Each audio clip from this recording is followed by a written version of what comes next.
voudrais aussi remercier l'équipe des étudiants avec lesquels j'ai travaillé, qui ont été actifs, et aussi les jeunes filles de master qui m'ont bien soutenue.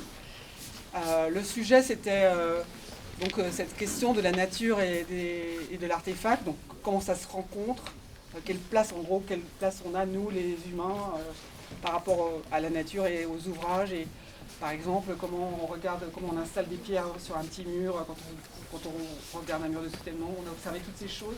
On est parti au plus loin de la ville sur ce qui nous était permis, le barrage du gouffre d'enfer, et où là c'était très manifeste la relation entre l'ouvrage d'art et la nature, le côtoiement des rochers, l'arrêt de l'eau. On est parti à Boutéon.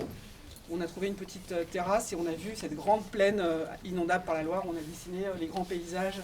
On voit des tracés magnifiques, des champs qui sont comme un peu, qui anticipent un peu parfois.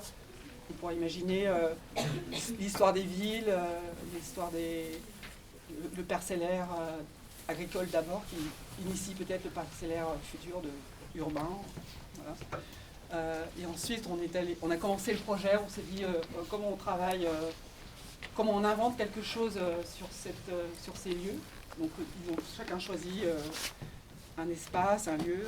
Quand on est parti voir le barrage du gouffre de l'enfer, on a vu que face à la cascade, il y avait un vide et on s'est dit que c'était l'occasion d'implanter un projet.